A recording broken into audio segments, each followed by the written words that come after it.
Bismillahirrahmanirrahim. Assalamualaikum warahmatullahi wabarakatuh. Sahabat-sahabat yang dicintai Allah, calon-calon penghuni surga semuanya insya Allah. Di dalam kehidupan ini terkadang ada orang yang merasa kehilangan Tuhannya, merasa ada juga yang menganggap bahwa Tuhan itu tidak ada. Maka yang harus kita yakini bahwa Allah itu ada dan Allah itu mustahil tidak ada. Karena ketika kita meyakini bahwa Allah itu adalah Tuhan yang mengatur kehidupan kita, maka kita akan menjadi lebih tentram karena kita merasa tidak sendiri. Kita merasa apa yang kita lakukan, sikapun melakukan sebuah kehebatan pun kita tidak merasakan sombong karena semua itu telah diatur oleh Allah. Apa bukti sebuah dunia ini diatur oleh Allah? Salah satu buktinya adalah kisah yang fenomenal, yaitu kisahnya Nabi Yunus alaihissalam. Ketika Nabi Yunus alaihissalam diterkam oleh ikan paus, Nabi Yunus berada dalam 3 kegelapan, yaitu kegelapan ketika malam, kegelapan ketika dia berada di bawah samudra yang mana tidak disinari oleh matahari, dan kegelapan ketika dia berada di dalam ikan paus.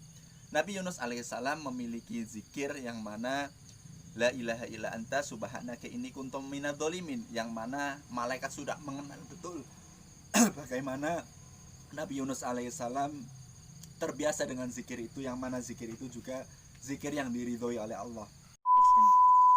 Hingga suatu waktu ketika Nabi Yunus alaihissalam melantunkan zikirnya la ilaha illa anta subhanaka inni kuntum minadz dzalimin, yang mana sudah familiar dikenal oleh para malaikat.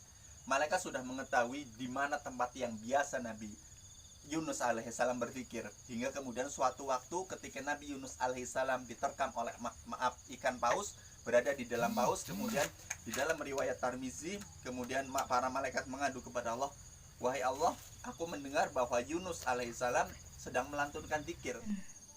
Malaikat sudah mengenal betul di mana Nabi Yunus alaihissalam biasa berzikir, melantunkan zikir itu, la ilaha illa anta subhanaka inni kuntu minadz dzalimin.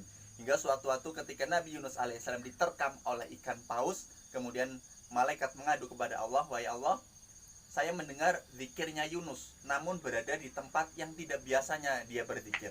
Kemudian Allah bertanya kepada malaikat, tahukah engkau di mana? Kemudian malaikat menjawab, engkau yang lebih tahu ya Allah. Kemudian Allah mengatakan bahwa Nabi Yunus itu sedang berada di dalam perut ikan paus di tengah samudra. Itu menunjukkan bahwa malaikat pun karena kurangnya ilmu oleh malaikat, kurangnya ilmu yang dimiliki oleh malaikat, sampai kemudian Allah mengetahui, baru kemudian malaikat mengetahui. Apalagi kemudian ilmu kita yang tentu jauh daripada para malaikat. Ketika Nabi Yunus alaihissalam berada di perut ikan, kemudian Allah menghendaki ikan itu, menyuruh ikan itu untuk memuntahkan Yunus alaihissalam hingga kemudian selamat, karena Allah ingin menghendaki bahwasanya manusia itu kehidupannya diatur. Bahkan ikan paus yang berada di tengah lautan, Nabi Yunus berada di dalam ikan di laut, di ikan perut ikan, tapi tetap Allah mengetahui, tetap Allah mengatur, dan Allah menyuruh ikan memuntahkan di daratan ketika Allah menghendaki bahwa Nabi Yunus ingin hidup. Maka kita sebagai manusia jangan terlalu khawatir dengan kehidupan ini, karena ketika kita mengetahui kehidupan kita ini telah diatur, maka kita tidak menjadi orang yang takut dengan masa depan.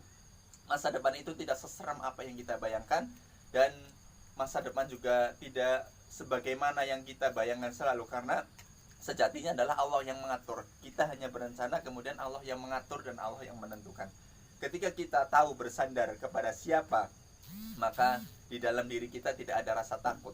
Ketika kita tahu kita bersandar kepada Zat yang Maha Mengatur, maka kita juga menjadi orang yang tenang dan menjadi orang yang tidak takut akan masa depan, dan juga tidak sombong ketika mendapatkan prestasi dari Allah. Itulah kehidupan, Allah yang ngatur dan kita hanya menjalankan.